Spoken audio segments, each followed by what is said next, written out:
السلام علیکم دوستو، آج کی کہانی کا نام ہے غربت کی پہچان۔ سردی کی ایک رات تھی۔ علی احمد اپنی چارپائی پر لیٹا ہوا تھا مگر آنکھوں میں نیند کا نام و نشان نہ تھا۔ باہر بارش ہو رہی تھی اور کمرے کی چھت سے پانی ٹپک رہا تھا۔ علی نے ایک ایک کر کے برتن کو ٹپکتے پانی کے نیچے رکھا۔ ہر قطرہ برتن میں گرتے ہوئے اس کے دل پر ہتھوڑے کی طرح برستے۔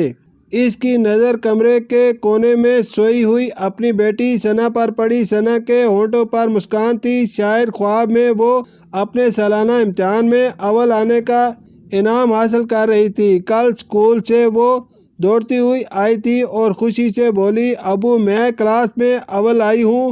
پرنسپل صاحبہ نے کہا ہے کہ اچھے مارکس لینے ہیں تاکہ اچھے کالج میں داخلہ لے سکیں۔ علی نے اسے گلے لگایا مگر دل روتا رہا۔ ثنا نے پھر کہا، ابو اگلے مہینے سے اسکول میں نیا کورس شروع ہو رہا ہے، اس کے لیے کچھ کتابیں اور یونیفارم چاہیے۔ پرنسپل صاحبہ نے کہا ہے کہ 10,000 روپے جمع کروانے ہیں۔ یہ سن کر علی کا دل ٹوٹ گیا۔ اس ماہ اس کی محنت سے صرف گھر کا کرایہ اور روزی کا بندوبست ہو سکا تھا۔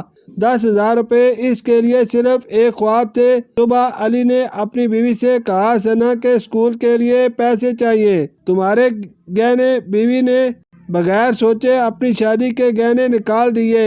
لے جا کر بیچ دو، ثنا کا مستقبل ہمارے لیے سب سے قیمتی ہے۔ علی سونے کی دکان پر گیا۔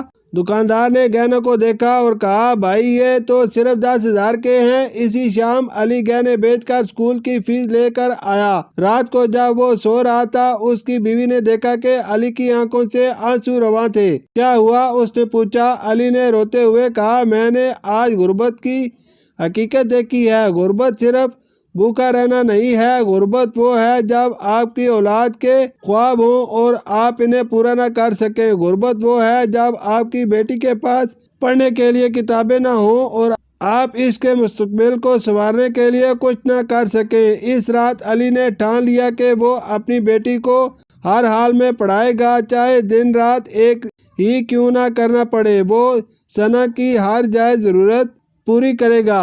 اختتام: آج ثنا شہر کی بہترین ڈاکٹر ہے۔ جب لوگ علی سے پوچھتے ہیں کہ غربت میں رہتے ہوئے اپنی بیٹی کو کیسے پڑھایا، وہ مسکراتے ہوئے کہتے ہیں، غربت صرف فاقوں کا نام نہیں ہے، غربت وہ ہے جب آپ اپنے بچوں کے خوابوں کو مرتے دیکھیں۔